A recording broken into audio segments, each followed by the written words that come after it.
ஒரு பார்க்ல அனன்யா விளையாண்டுக்கிட்டு இருந்ததாம். அவங்க ஃப்ரெண்ட்ஸுகளோட சேர்ந்து விளையாண்டுட்டு இருக்கும்போது, ஒரு தூணுல அவங்களுக்குள்ள ஒரு வயசான ஒரு மனிதன் உட்கார்ந்திருந்தாரு. பார்க்கறதுக்கு அப்படி ஒண்ணும் அழகா இல்ல. துணிமணியும் கசங்கி அழுக்கா இருந்தது.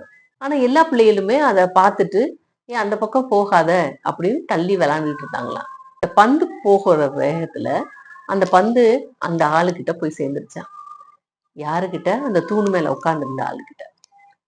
அந்த ஆளு அந்த பந்தை எடுத்து பார்த்துட்டு சிரிச்சுக்கிட்டே இப்படின்னு கையை நீட்டார்.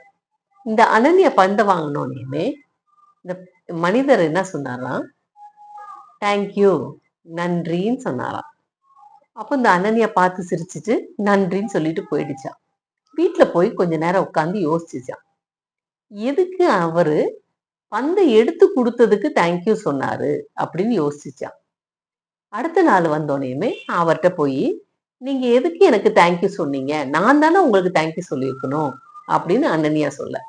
அப்போ அவர் சொன்னாராம், இல்லம்மா, நீ எனக்கு தேங்க்யூ சொல்ல மறந்துட்ட. அதனால உனக்கு நானு ஞாபகப்படுத்தினேன் அப்படின்னு சொன்னாராம். வாழ்க்கையில நம்ம புஸ்தகங்கள்ல இருந்து படிக்கணும்னு அவசியம் இல்லை. வாழ்க்கையே நமக்கு கத்துக் கொடுக்கும். அதே மாதிரி அனன்யா அன்னைக்கு நன்றி சொல்றதுக்கு கத்துக்கிட்டாப்ல. அடுத்த நாளும் திருப்பி ஒருக்கா அந்த மனிதனை போய் பார்த்து, நல்லா இருக்கிறீங்களான்னு கேட்டதான். நல்லா இருக்கிறேம்மா, தேங்க்யூ அப்படின்னு சொன்னாராம். மெதுவா அனன்யாக்கு தெரிய வந்ததா, இவர் ஒரு டீச்சரா இருந்தவராம்.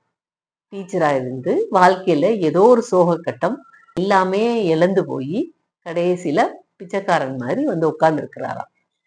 அதுல இருந்து அனன்யா தினம் இவர்கிட்ட கொஞ்சம் 2 வார்த்தை பேசிட்டு தான் விளையாடுமா.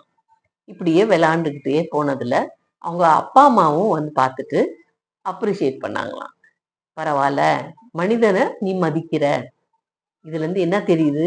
ஒருத்தவங்களுடைய பார்வையோ, ஒருத்தவங்களுடைய துணிமணியோ ஒரு மனுஷனை நம்ம எடை போடக்கூடாது. நம்ம எப்படி எடை போடணும்னா, அவங்களுடைய அறிவு, அவங்களுடைய சிந்தனை, அதைத்தான் நம்ம எடை போடணும்.